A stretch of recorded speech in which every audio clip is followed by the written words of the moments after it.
Hey everyone, welcome to my top 15 of 2025. It was top 25, but that's a lot of movies, and I got lazy, and also this video would be like an hour long, if not more.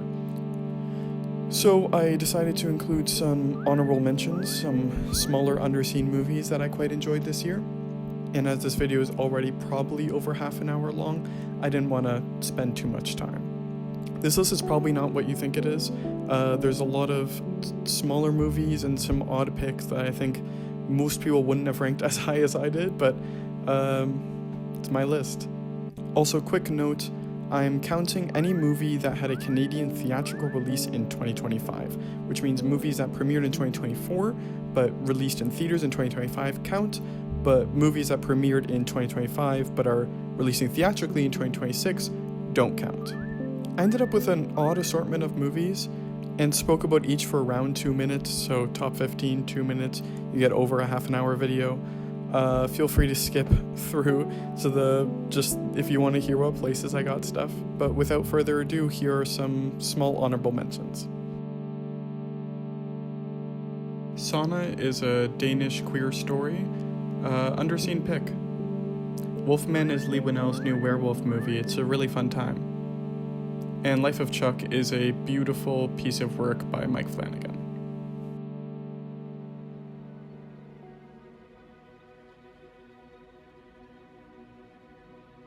Although I saw this like 2 weeks after it had already come out and just saw it recently, I still am unsure how I feel exactly about this movie.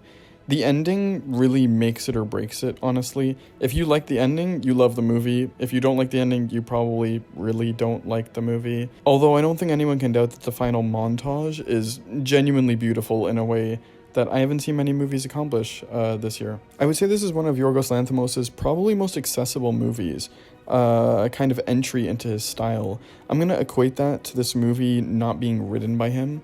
So you don't really have the kind of monotone, odd, flat dialogue that Yorgos usually tries to do. Although this does kind of feel like leftovers of Kinds of Kindness last year. Yorgos recently said that making 3 movies in the past 3 years, he's pretty burnt out and he's going to take a break. And it really feels like that in this. There's a kind of palpable feeling in this movie of being tired. Anyway, Emma and Jesse Plemons are fantastic as usual. We knew from Kinds of Kindness how well they worked in his style. I found Plemons specifically fantastic in this movie, debatably more than Emma was, even though she was bald as hell. This is definitely going to be remembered as the Emma Stone bald movie, but honestly, that isn't a bad thing, like at all. I'm never going to complain about weirdo, enjoyable Yorgos movies, but I think in terms of his catalog and this year, it just wasn't super notable, besides being probably his most bloody movie. It's a fun satire to pass the time, but compared to movies like Poor Things and The Favorite and The Lobster, even Kinds of Kindness, it doesn't really rank high on my list of notable and important Yorgos movies to watch. I'm very excited to see where he goes in the next few years, hopefully somewhere fresh, but for now, just an enjoyable movie.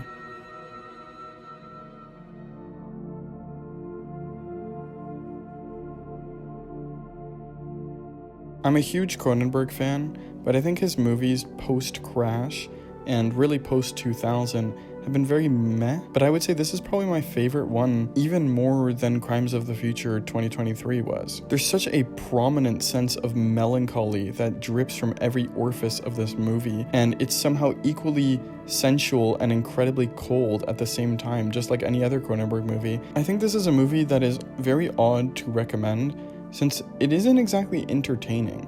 I don't think I'm rushing to rewatch this. I don't think there's parts of it that really have me on the edge of my seat, but I also can't stop thinking about it, even since watching it in April. I think it has incredibly profound things to say about grief and agency over one's body, and specifically what it feels like to lose an extension of one's body, like a partner. This is a movie made after Cronenberg just lost his wife of 40 years, and you can feel that. The entire movie is basically about him. Vincent Cassel even looks like him. This is a movie of a man trying to use the lens of filmmaking to explore that intense grief and mourning through sexuality and personhood. And the final scene of this movie is like a poignant thesis to not let the continuation of your life be steeped in guilt that you should be dead alongside your partner. This is a movie that is profoundly sad in a way that I think is only matched by another movie slightly higher on this list. But I do think it is severely held down by how entertaining and meaningful the actual plot of the movie turns out to be. Guy Pearce's storyline doesn't really turn into anything really interesting, and there's a lot of threads in this movie that don't really go places. I think more about why this movie is so incredible to me is simply what it is trying to say about death and about mourning that I think will stick with me for honestly a long time, more than the actual movie does. And I think more than a lot of the movies this year, that simply just entertained me in a way that this didn't. A movie that is more important after you've seen it than when you're actually watching it.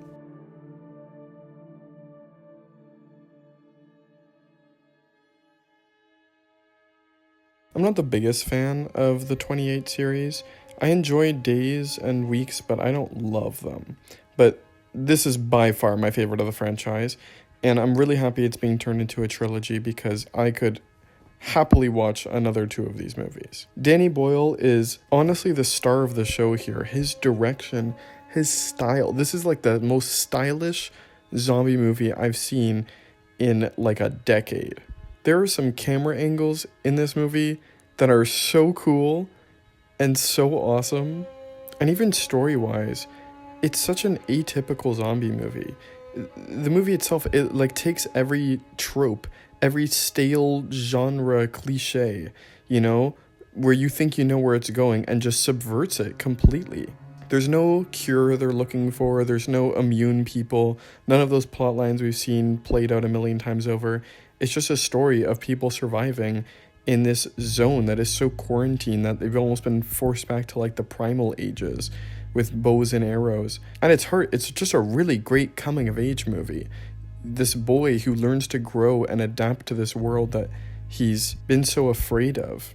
His arc over this movie is phenomenal, and his actor, Alfie Williams, is a fantastic kid actor. This is a movie I can understand people not enjoying. It takes big creative swings. I've heard a lot of people really don't like the ending, although I personally love it. I went to go see this with my parents, and they both left like 40 minutes in. But for me, I think this is a fantastic movie if you're a fan of zombie movies. It really twists the formula in a way that I've never seen before. And I think just for that tender emotional core, it's really worth a watch. I'm super excited for Bone Temple, and I love Nia DaCosta, so I can't wait to see what she does with this series.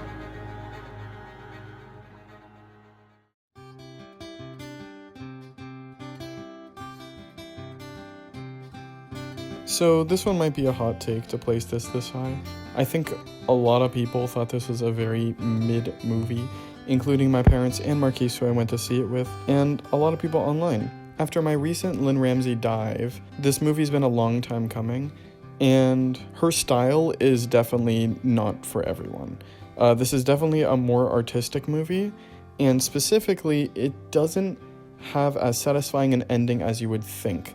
I really wish the anxiety that continued to ramp up throughout the movie, and that is very evident in the trailer, did lead to something more violent. I think it sputters out a bit at the end, but it fits Ramsey's MO in my opinion, which is a kind of feeling of leaving things incomplete in a way that is uncomfortable just for this character. There's no way to talk about this movie without talking about a specific performance by Mrs. Jennifer Lawrence, who delivers an absolutely powerhouse performance. I would say the perfect middle ground of crazy lady performances. She really toes this line between grounded and manic, and it's just perfect. I really think it's probably her career best performance. I think Lynn Ramsey's style is something you kind of need to get used to, and maybe something that you kind of need to know before coming into this movie. As odd as it is to say, a movie like We Need to Talk About Kevin is leagues more accessible than this movie is in terms of her style. She is a cold, unflinching Scottish woman, and I love it, but it really isn't for everyone. I think this trailer is a bit deceiving in how much action really happens in this movie. Overall, one I would rewatch for its gorgeous style and its amazing performance, but not one for its plot.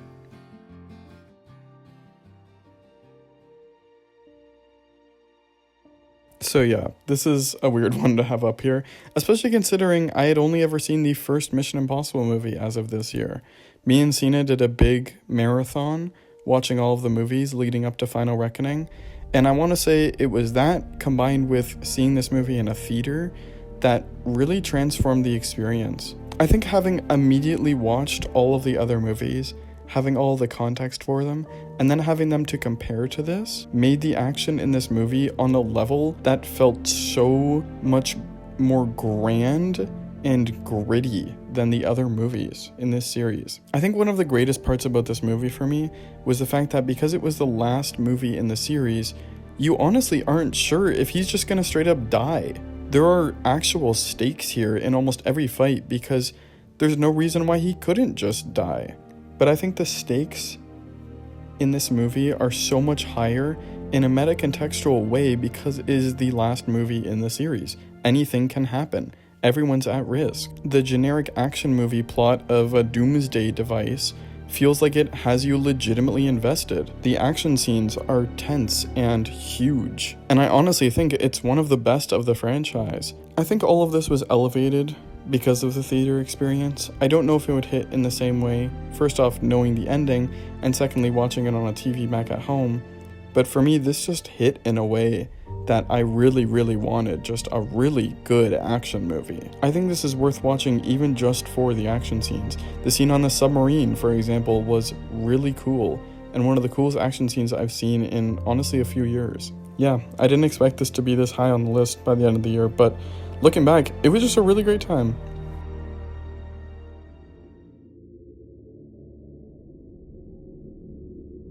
This is a very odd Japanese movie that I've kind of come to appreciate much more since watching it. I'm a huge fan of Kiyoshi Kurosawa and his style. Cure is one of my favorite movies of all time, so I kind of knew what I was getting into with this movie. Long, static shots, eerie, dread-inducing sound designs, and you do get all of that for the first half of the movie. Now, I didn't go into this with false expectations. It is presented clearly in the trailer, as you can see, as an action piece. But as weird as this is to say, this is like a slow burn action movie. It's this really odd combination of slow filmmaking and slow, ominous, dread-inducing cinematography leading up to bursts of violent action. It's like Kiyoshi Kurosawa watched John Wick and wanted to make his own version of it. It's a very weird tone of a movie and an even weirder movie to sell, but I think this movie has a type of coldness that Kurosawa's movies carry in a way that translates to violence in a unique style I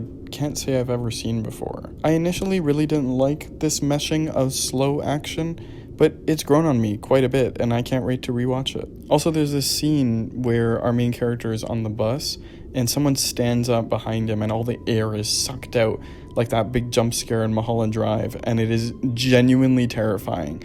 And I think there's a few scenes in this movie that are so uncanny that they become incredibly disturbing, and I love it. There's a movie that Kiyoshi Kurosawa released in 2024 called Chime, which I think is way better than this movie, and I wish I could have added it to this list, but Cloud is incredible as well, slowly becoming one of my favorite directors of all time.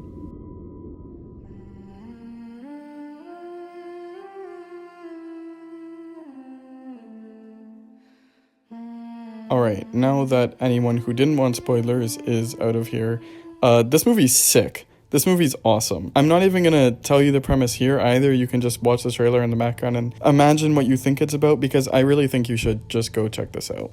It was this little known movie that came out earlier this year, and I don't think it's, groundbreaking, incredible, $100 million box office smash, but it's just a really fun time. I think Jack Quaid is really great in it, and probably his best performance he's ever done. Sophie Thatcher is fantastic as well. She's great in everything. And this is just a fun little kind of comedy horror movie in the same vein a la Weapons, with some fun twists and turns. I know it's weird to be rating it this high, especially above a movie like Sinners, since it's just this kind of little movie, but I really, really enjoyed this, and I can't pretend that I didn't enjoy it as much as I did. I can't imagine everyone would love this movie as much as I did. I would assume the general reaction is kind of just that it was good, but this is my list, so it's going this high.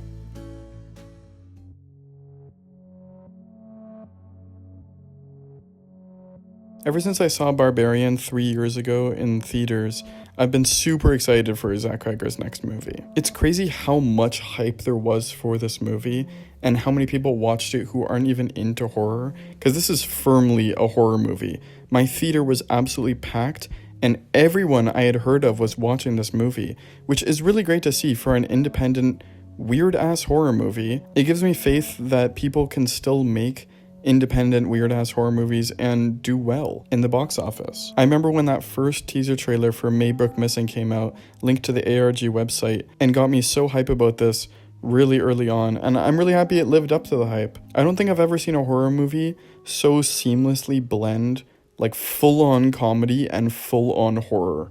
I think Barbarian tries to do it and is able to succeed in some way at certain points, especially the Justin Long scene with the tape measure. But I don't think I've ever seen a horror movie blend comedy and horror this well, where the horror moments are genuinely terrifying that can cut directly to a comedy moment that is laugh out loud funny. I understand that that isn't for everyone, and I've definitely heard some gripes about that kind of tone, but I think it's something really interesting and unique I've never seen before. The actors are phenomenal. You know, you got Julia Garner, who was also in Wolfman this year, and Fantastic Four as well. You got Josh Brolin, Benedict Wong. You got a great cast here. The kid actor who plays Alex, also, I don't know his name, he was amazing. And this movie has gotten enough praise already that I don't really need to say too much more. I think this is one that is better seen knowing as the least amount as possible. Even this trailer I'm showing behind is a bit spoilerish. I'd recommend just going into this movie as blind as possible.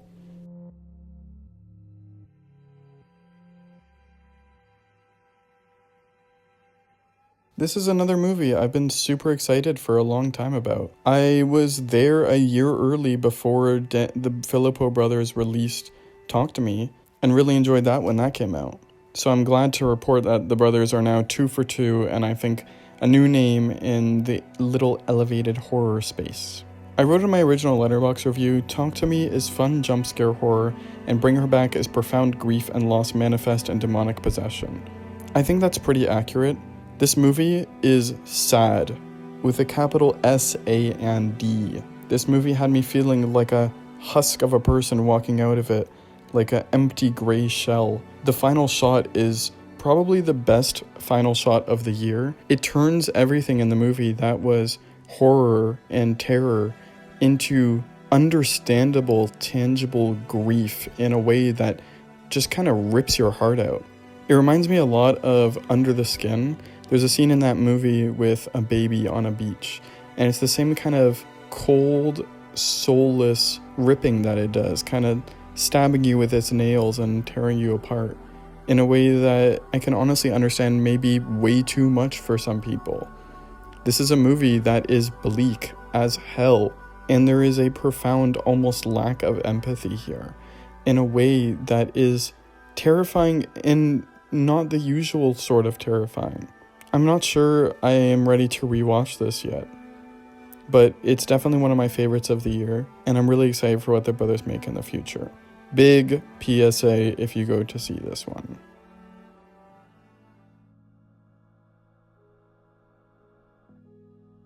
So I am a huge Chainsaw Man fan. I own volumes 6 through 18 on my bookshelf, and Tal even got me a Denji action figure for my birthday last year.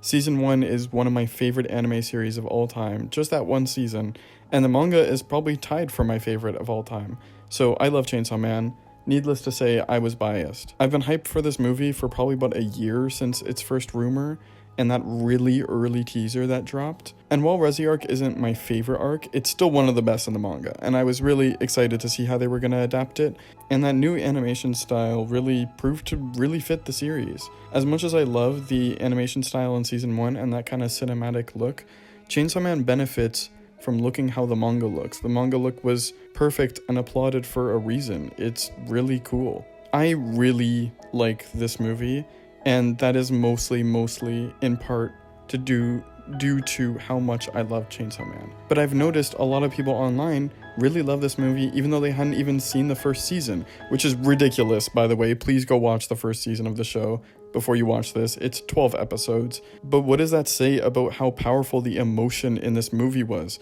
The music, the acting, the action, it's sick as fuck. It's also just over 90 minutes, which is really nice. It feels short and sweet and just like a really fun time. I'm really happy that this movie is getting so many more people into Chainsaw Man. There's been this massive surge in the fan base, and it's been really cool to see. If you're even remotely interested in anime in general, and you watch this trailer clip that's playing as I talk and it seems interesting to you, please check this out. It's really fun and you'll have a good time. It's pretty short.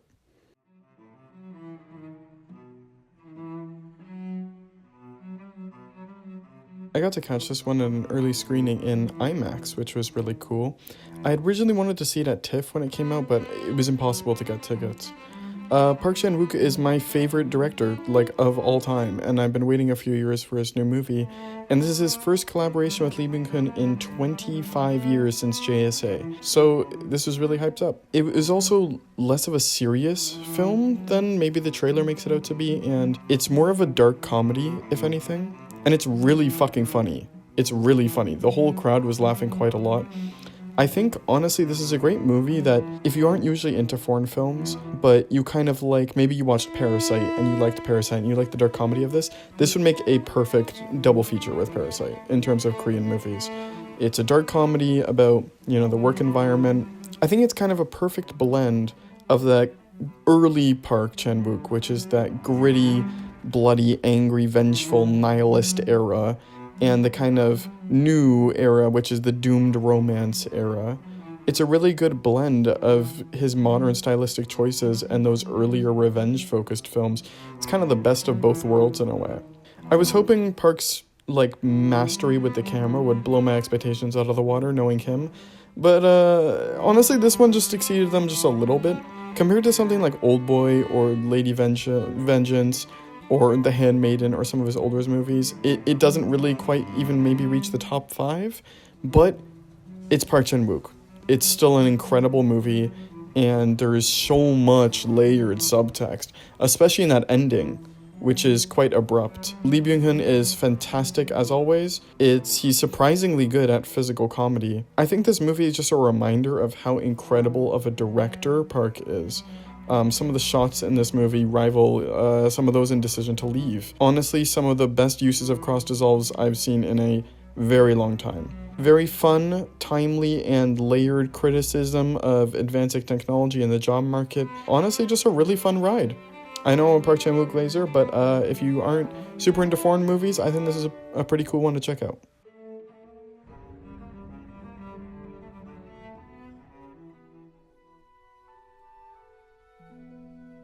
I think for a lot of people, this is probably really surprising for this to be this high. I've never really been a fan of musicals myself. I would say Sweeney Todd, all that jazz. I like La La Land, but I would never say that I'm educated on musicals. When Marquise got me to watch Wicked Part 1 in April, I was on it. I enjoyed it. The music was great, but I wasn't, fully sold. And I think because it was just missing this second half that I hadn't seen yet. And this second half is so good. The closest comparison I can compare is Dune Part 1, Part 2, the Villeneuve movies, where Part 1 sets up all of these plot lines that don't get resolved until Part 2, and then Part 2 gets to just explode and deliver, and you get to see every single part of what Part 1 set up reach their absolute heights. Every character and plot beat I was whatever on in the first movie deliver in every way possible in this movie. There are some twists in this movie that really got me. And not even just the twist, this movie has an emotional core. There is weight here. I was tearing up at the end of this in that IMAX theater. And speaking of, I do think the theater experience enhanced this so much. The music in some scenes was borderline transcendent. The scene where Elphaba, goes to her far off tower with the monkeys and sings, and she kind of floats. I don't remember the exact context of the scene. That is incredible. There were multiple parts of this movie. I was genuinely blown away. the intro goes so hard. When that title card hits, that was like honestly maybe my favorite scene in the entire movie. That got me so hyped. I think this is one you gotta kind of ignore the critics on.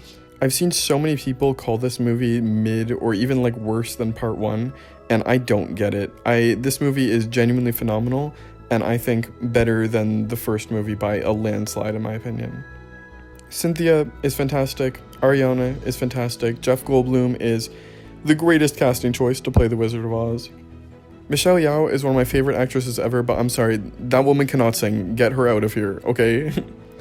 Also, weirdly, I think my favorite song, besides like, For Good, is the one, I think it's called Wonderful, where Jeff Goldblum is singing it with Glinda. Something about that scene like scratches my brain, like the way he's singing and the lyrics coincide with what he's doing. It's so cool. I really don't get why people say the first movie is better, besides them preferring the songs. One of my biggest problems even with the first movie was the colors that felt so flat and boring, and they were so much more vibrant in this movie. It's like every single complaint I had about Wicked Part 1 was just fixed. This movie rocks, and I don't get why I get so much hate.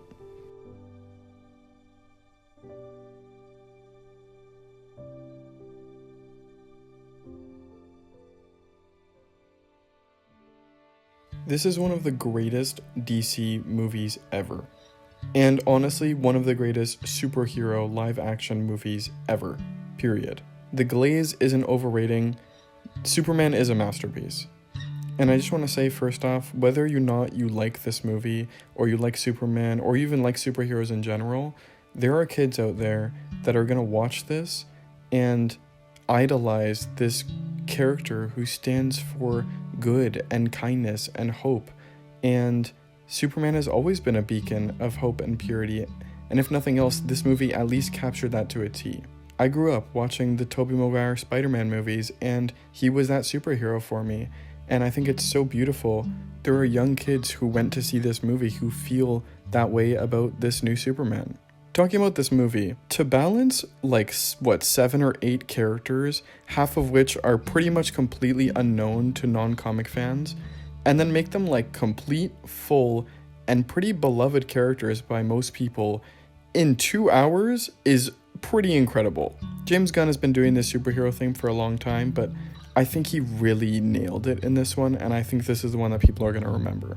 This is a very comic book movie, and as much as I go on to be my pretentious, art house film lover guy, I love superhero movies and always will, and this movie captured that Saturday morning cartoon vibe. And you know what? I get it. I get the Superman love. I get why everyone loves him now. I thought he was whatever before, but I get it now.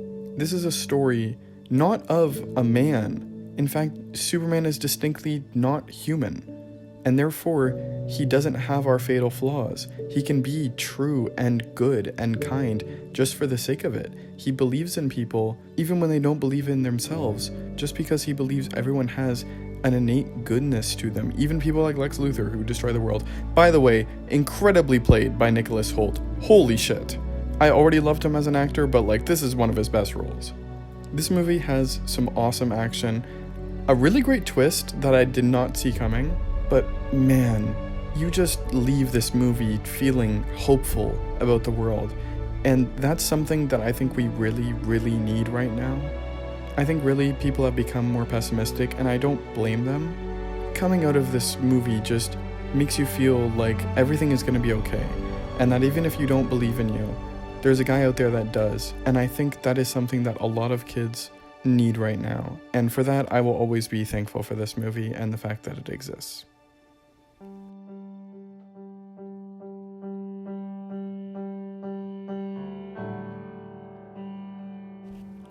Alright, I have to yap about this movie for a second. I have never been a Paul Thomas Anderson fan. Whoa, scary, I know. I watched Magnolia, really didn't like it. I watched There Will Be Blood, did not like it. I know, crazy take.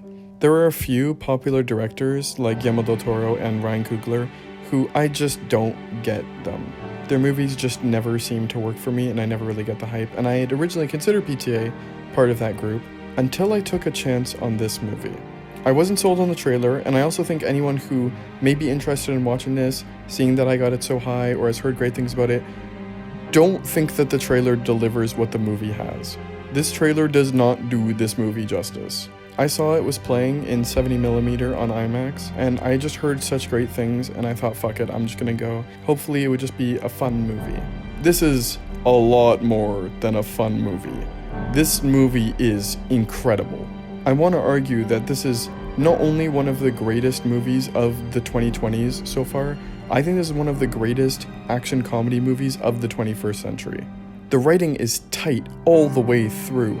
The humor is gold. Sean Penn is gonna win that Oscar by a landslide, and I hope he does, because he deserves it. Even though he already has 2. The cinematography in this movie is so fluid.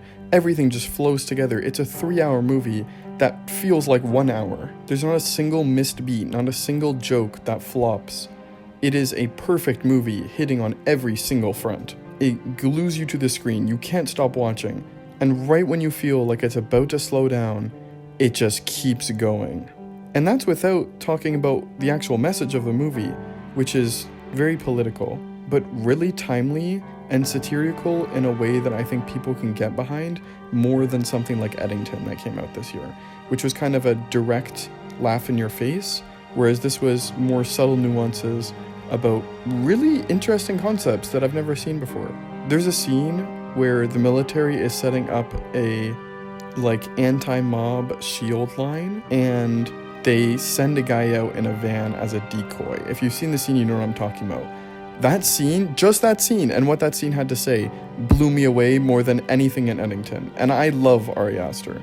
The cast is incredible. Leo delivers as always. Sean Penn gives one of his career best performances. Regina Hall, awesome, love her. Benicio del Toro, awesome, love him. Tiana Taylor did great, and Chase Infinity, fantastic. For a young actress, she killed this shit.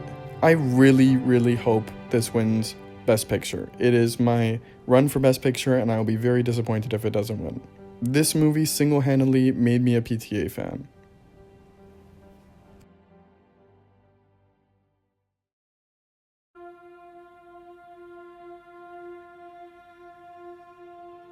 The reason I've been waiting so long to finish writing this list is because I was waiting to finally catch this in theaters by the end of the year, and it did not disappoint.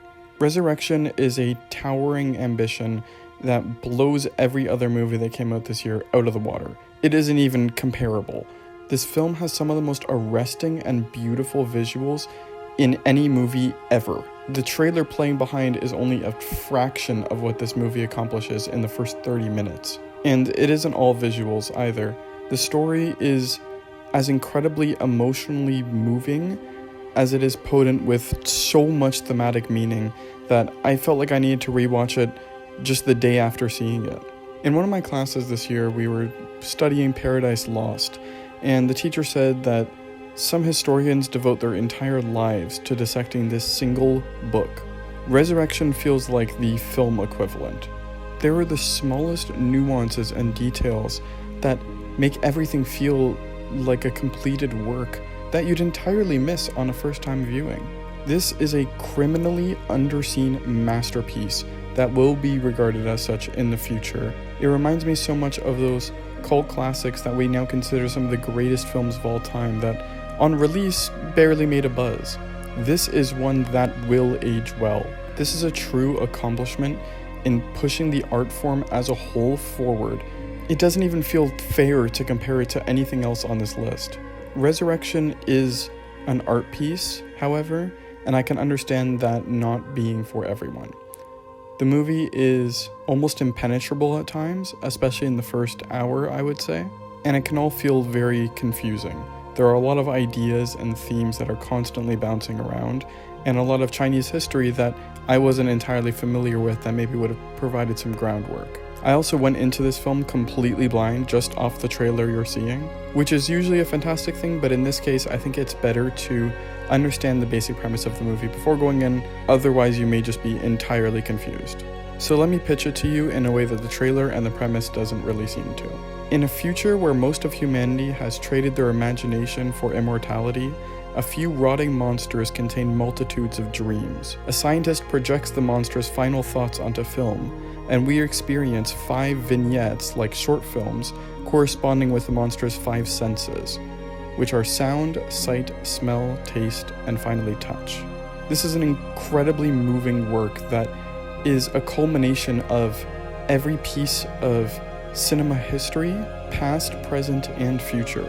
If someone told me this was the last movie that would ever be made, and it could be a grand finale to the art form, I would completely understand. I hope this review even gets one more person to watch this movie that is even slightly fascinated by what's happening on screen or my description, because it isn't even close. This is a true work of art in a way that not many movies have been in a very, very long time. For all those Tarkovsky and Bergman fans out there, this is your modern equivalent. Bigan is an artist.